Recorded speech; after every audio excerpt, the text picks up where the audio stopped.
بسم اللہ الرحمن الرحیم وبہ نستعین اما بعد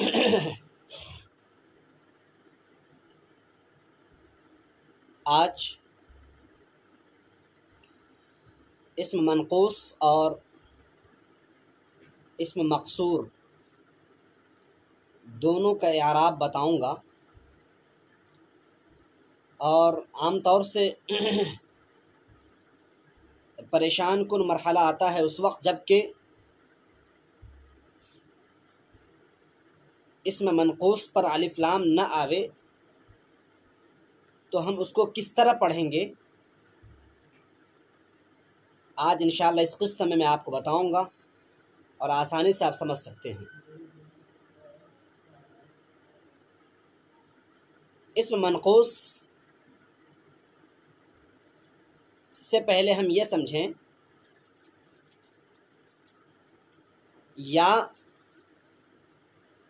کی کئی قسمیں ہیں، یا کی کئی قسمیں ہیں۔ نمبر 1، یائے اضافت۔ نمبر 1، یائے اضافت، اضافت والی یا، جیسے غلامی، قلمی، کتابی، ربی، مسجدی، اس کو یائے اضافت کہا جاتا ہے۔ جب کسی بھی اسم کی اضافت یا کی طرف ہوتی ہے، تینوں حالتوں میں یکساں اعراب، یعنی حالت رفعی میں بھی اعراب مقدر ہوگا، چھپا رہے گا، حالت نصب میں بھی اعراب مقدر یعنی چھپا رہے گا، اور حالت جر میں بھی اعراب مقدر یعنی چھپا رہے گا۔ یہ رہی پہلی قسم یا کی، اس کو یائے اضافت کہا جاتا ہے۔ ایک دوسری قسم آتی ہے یا کی، اس کو یائے نسبتی کہتے ہیں۔ یائے نسبتی، یائے نسبتی کسی بھی اسم ذات کو اسم صفت بنانے کے لیے استعمال کیا جاتا ہے۔ مثلا امریکہ یہ اسم ذات ہے، آپ اگر امریکہ کو صفت بنانا چاہیں تو ممکن نہیں، الا یہ کہ یائے نسبتی کو لاحق کر دیں۔ مثلا آپ کہیں امریکی شخص، الرجل الامریکی، ایک امریکی شخص، رجل امریکی۔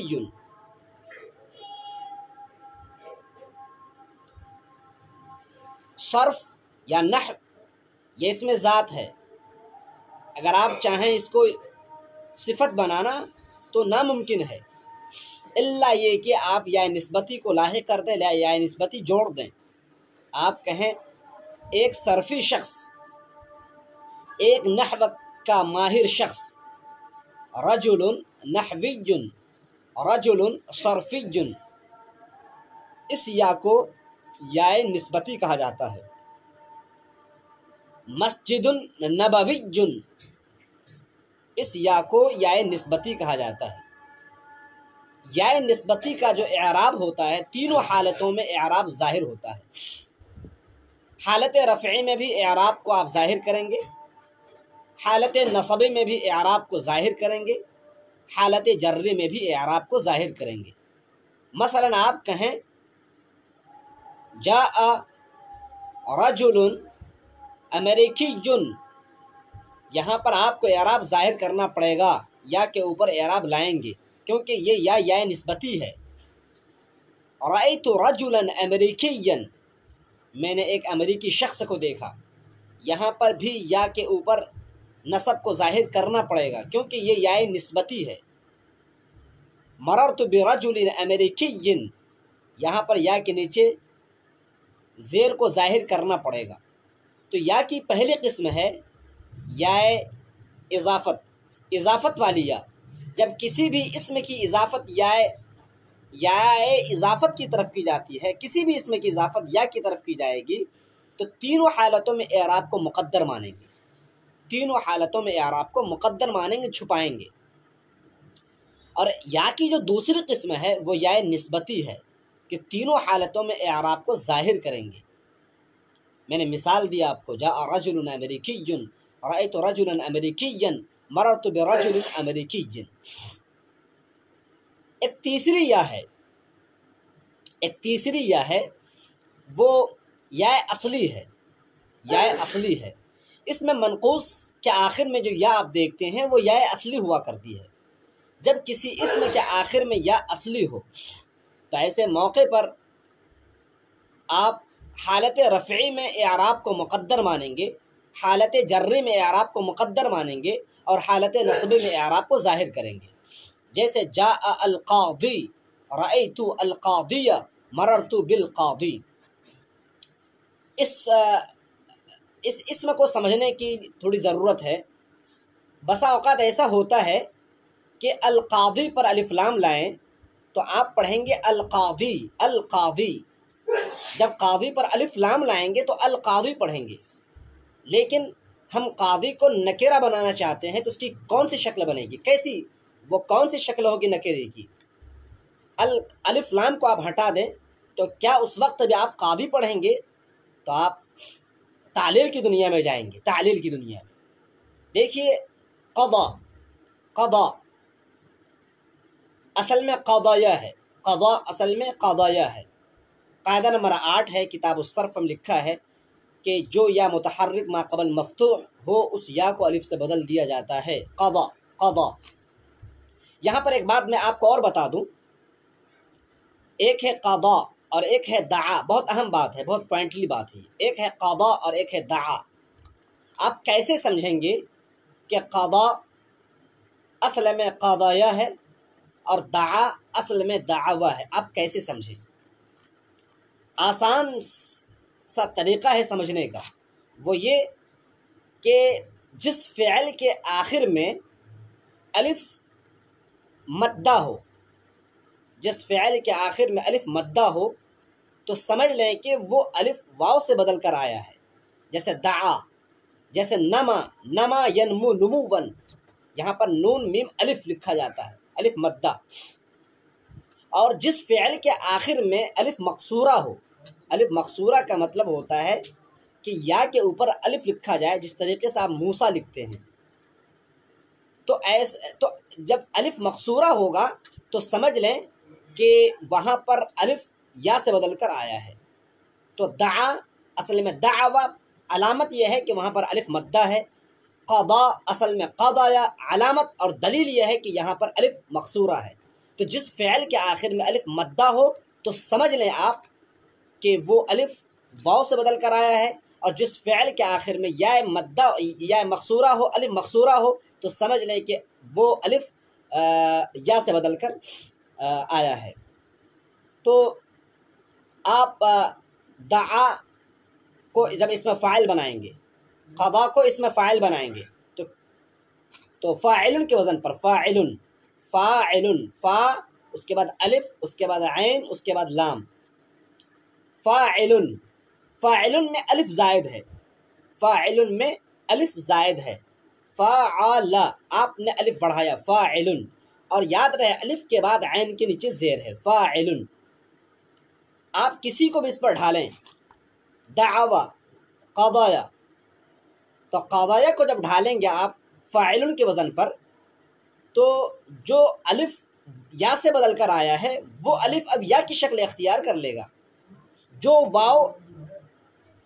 جو الف واو سے بدل کر آیا تھا اب وہ الف واو کی شکل اختیار کر لے گا۔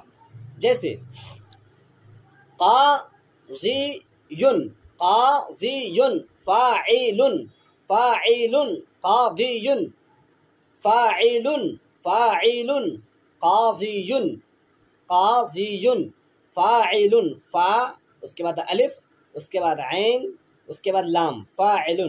اسی جہاں جہاں وہاں پر تبدیلی آئی ہے وہاں وہاں یہاں پر بھی تبدیلی لائیں گے۔ قضا پر قاف کے بعد الف دیجئے، قا، پھر وہاں پر عین کے نیچے زیر ہے تو عین کے مد مقابل یہاں پر ضاد ہے، ضاد کے نیچے زیر دیجیے، فاعی قاضی۔ اب جو الف قضا میں جو الف ہے اب وہ یا سے بدل کر جو پہلے آیا تھا اب وہ الف یا کی شکل اختیار کر لے گا، تو ہو جائے گا قاضیٌ، قاضیٌ، سمجھنے کی ضرورت ہے، قاضیٌ۔ اب اس میں تعلیل کریں گے، تعلیل کیسے ہوتی ہے؟ آپ کاپی پر لکھیں قاضیٌ۔ میں نے اس سے پہلے آپ کو کئی بار بتایا کہ جو تنوین ہوتی ہے ایک پیش نیچے اور ایک اوپر، جس کو آپ تنوین کہتے ہیں، خواہ وہ حالت رفع میں ہو یا حالت نصبی میں، جو تنوین ہوتی ہے جو نکری کی دلیل ہوتی ہے، تو وہ نون کے عوض میں لاتے ہیں، وہ نون کے عوض میں لاتے ہیں۔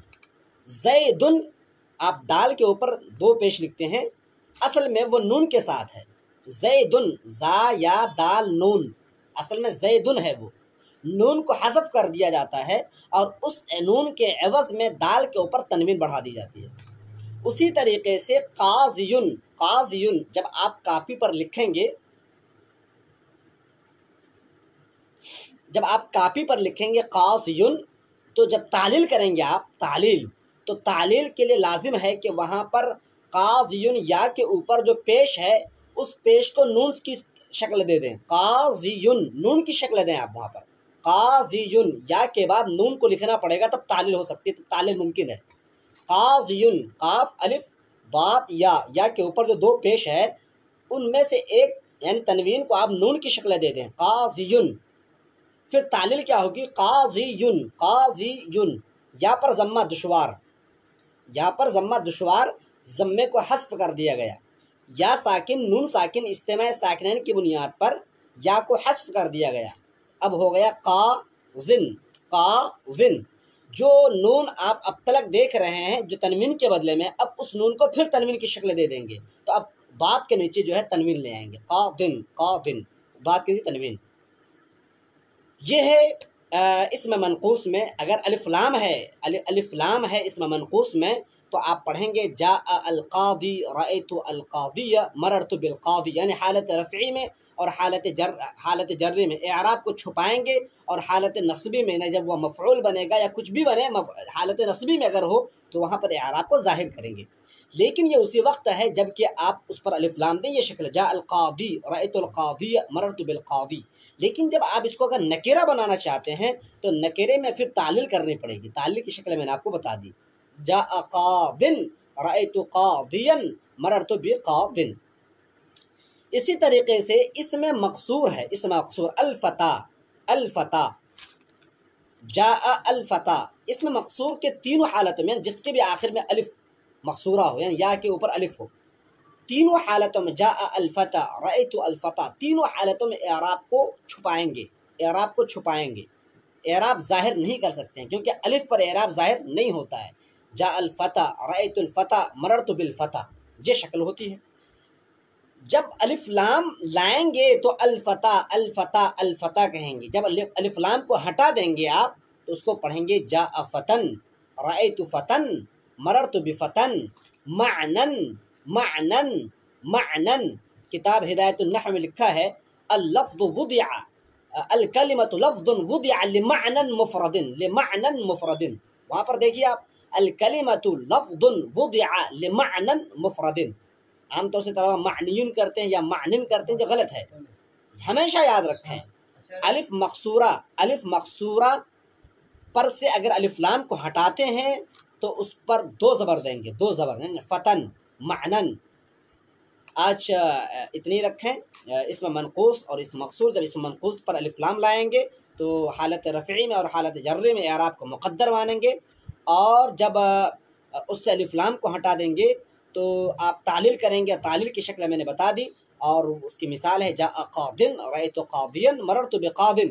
اور اسی طریقے سے اسم مقصور میں جاء الفتح، رأیت الفتح، مررت بالفتح، جب الف لام کو ہٹائیں گے تو جاء فتن، رأیت فتن، مررت بفتن۔ یہ یا کی تیسری قسمت ہے۔ نمبر ایک، پہلی قسم یا کی کون سی ہے؟ اضافت کی ہے، یعنی جب آپ کسی بھی اسم کو یا کی طرف اضافت کریں گے تو وہ اسم کیا ہوگا بتائیں؟ وہ اسم تینوں حالتوں میں اعراب مقدر ہوگا۔ جب کسی بھی اسم کے ساتھ، اسم ذات کے ساتھ یا نسبتی کو جوڑیں گے، دوسری قسم یا نسبتی کو جوڑیں گے تو یا نسبتی پر تینوں اعراب کو ظاہر کریں گے، امریکیٌ، امریکین، امریکیجن۔ اور یہ تیسری قسم تھی یا اصلی جس اسم کے ساتھ ہوتی ہے تو سمجھیں کہ وہ اسم منقوص ہے، اور اسم منقوص حالت رفعی میں اور حالت جر میں اعراب مقدر ہوا کرتا ہے، اور حالت نصب میں اعراب کو ظاہر کرتے ہیں۔ اور ایک یا ہے وہ مفعول، جیسے ضربنی، ضربنی، اطعمنی، اطعمنی، تو اس سے بحث ہمیں اس لیے نہیں ہے کیونکہ وہ فعل کے ساتھ ملحق ہے۔ جزاکم اللہ واحسن الجزا۔ آج اتنی پر اکتفا کرتے ہیں۔ اللہ آپ کو جزائے خیر عطا۔